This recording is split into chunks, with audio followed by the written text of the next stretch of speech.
Hi guys, I'm Christine. Welcome to my channel. If you're new here, a big welcome to you. And if you are one of my faithful subscribers, then welcome. Today I want to talk to you about my birth plan.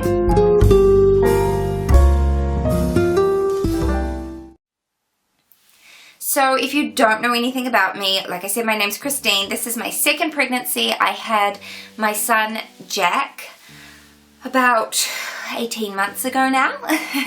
And with him I had a very straightforward, very fast labor. I did deliver him at hospital, but I did a lot of my laboring at home. And when I say a lot of my laboring, I had 3 hours of active labor, and that includes 20 minutes of pushing. And I did have like probably about 12 hours of irregular contractions before then, but that wasn't established labor at that point. So that's just a little bit of a background as to what my previous labor was like, and I'm going to talk to you about my birth plan for this baby. I'm currently I'm 34 weeks 6 days today, but tomorrow I'll be exactly 35 weeks. So labor and delivery is on my mind now. I'm really thinking about it. I wasn't really too fussed about the birth plan. I just thought, oh, we'll go with it, you know. But there have been a couple of things that I wanted to include in it, and things that I'm going to do slightly differently from Jack's birth. I don't have any negative, memories really about Jack's delivery. It was all pretty straightforward. My midwife was amazing. Like I said, very uncomplicated.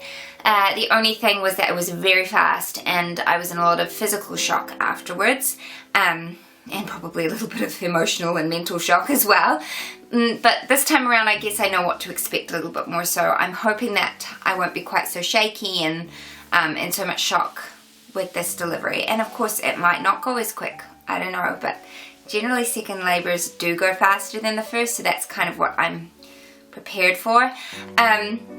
But I did meet with my midwife on Monday, and she wanted to discuss my birth plan, and so we just did a very straightforward thing. I don't have it written down with me. She's got it on a piece of paper. I just wrote in a couple of notes and signed it off. So it was pretty standard. I have written some points down though, so I remember what I actually want in my birth plan. So this time around I did consider having a home birth because my first delivery was so straightforward and simple. But the number one thing that put me off that was the fact that Jack is here, and I don't want him to have to go somewhere else, and I know that I wouldn't be comfortable with him staying here while I'm in labor. So instead I am going to still go for a hospital birth. However, the hospital's 2 minutes down the road, so we can kind of just go when I feel like I need to go there. If you don't know, I have a nursing background, so the clinical setting doesn't concern me, and also where I live, it's a very small hospital and a small birthing unit, and so I just don't feel like it has that super clinical feel like perhaps some other hospitals will. To me, it was very calming, very soothing. The only other people in the room with me when I delivered my son were my midwife, my mum, and my husband, so there wasn't a whole bunch of people rushing around. So yeah, I am perfectly happy to go with a hospital birth again. One thing that I did with Jack, I don't know how I would have not done it with Jack, and I intend to do with this labor, is to be active during the labor, so not to be lying on my back, to be upright in upright positions, hand and knee position, just whatever suits, whatever makes me comfortable. But generally I want gravity to work in our favor, especially if baby's in a tricky position. Hopefully she will be just where she needs to be when I go into labor, but Jack was completely posterior when I was having irregular contractions, and I labored sort of on my hands and knees and then in child's pose, and he actually turned, and that's when I went into established labor. So I firmly believe that being active and being upright helped a lot, and I really want to try that again with this labor. Something I also want to try with this labor that I never got a chance to do with Jack is to have a water birth.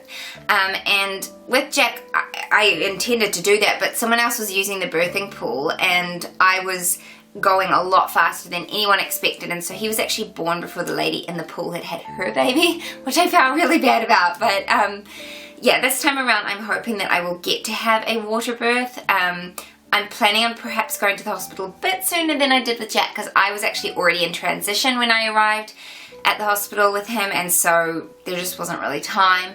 But this time around I'm hoping I can get in that water, and The other reason that I would really like to try a water birth is I did tear with Jack, and to me that was probably the most traumatic part of the whole delivery. I felt that tearing.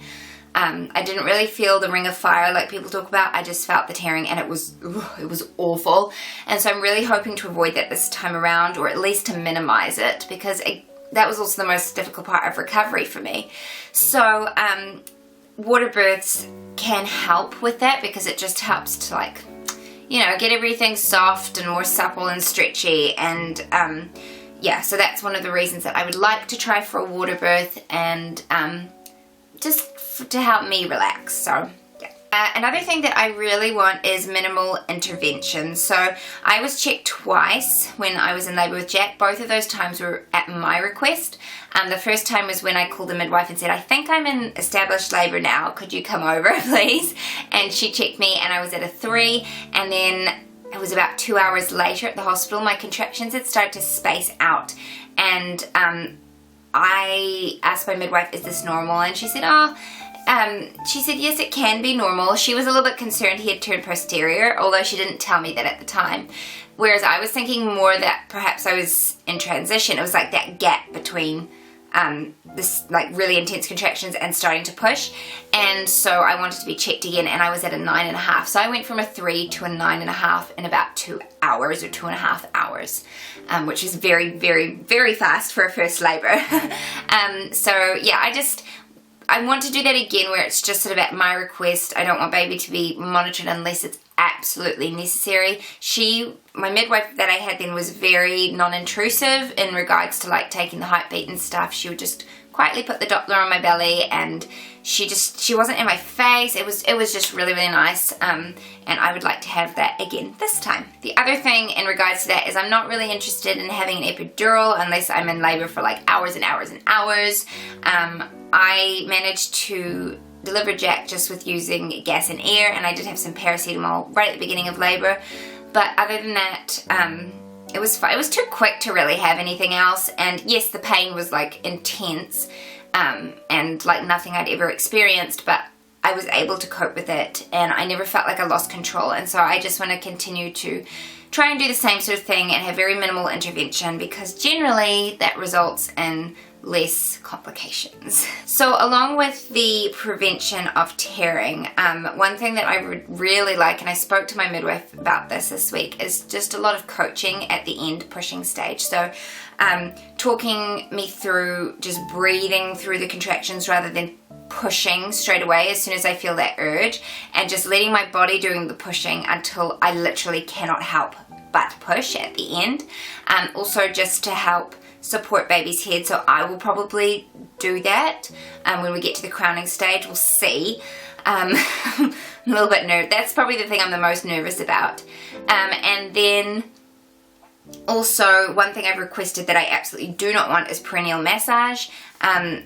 Just there's really no research to back up that it actually works for subsequent pregnancies, and also it makes sense because you're supposed to stretch from the inside out, not the outside in. And I've heard horror stories of women having terrible recoveries because of intense bruising and stuff that they've had from the perineal massage. And my midwife said it's actually not really common practice in New Zealand anyway.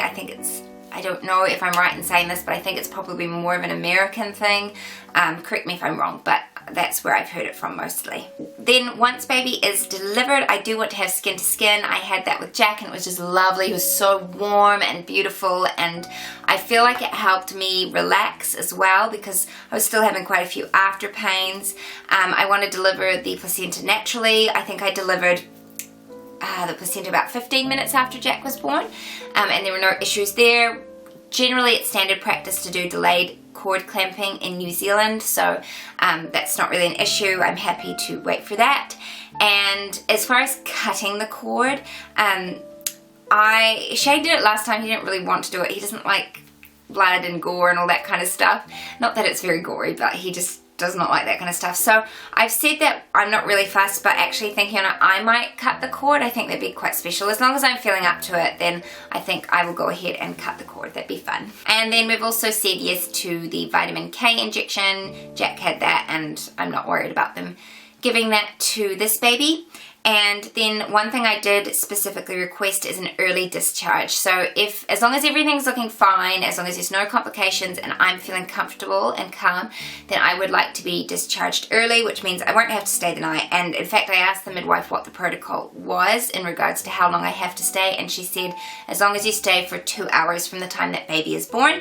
And the reason for that is because that is, like, within those 2 hours is generally when you would hemorrhage or baby would have respiratory issues. And so as long as we can get to that 2 hour mark, then they're happy for me to go. And quite frankly, by the time you've done skin to skin and you've started to try breastfeed and stuff, 2 hours would have gone by really fast. And you know, you have a shower and get dressed and things like that. So I would like to be home in my own bed if I can and not have to stay overnight in a hot, stuffy hospital, especially because in the tiny place where we live, you have to share rooms a lot of the time, and I couldn't think of anything worse than having to share a room with a stranger when I've just had a baby, and I'll just be so worried about keeping them up and awake, and yeah, don't want to have to deal with that. So yeah, she said early discharge is absolutely fine provided everything is looking good. So that is essentially my birth plan. It's not overly complicated. I firmly believe in just trusting my body. I very much felt in control last time.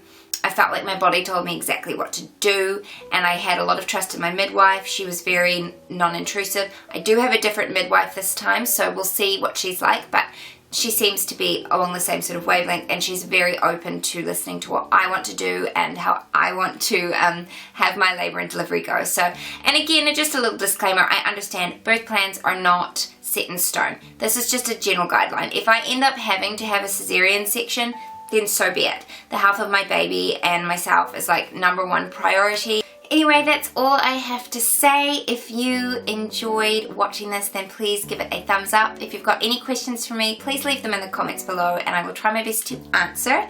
And if you want to keep up to date with my pregnancy and the very impending delivery of this little girl, then please go ahead and hit the subscribe button. I would love to have you here.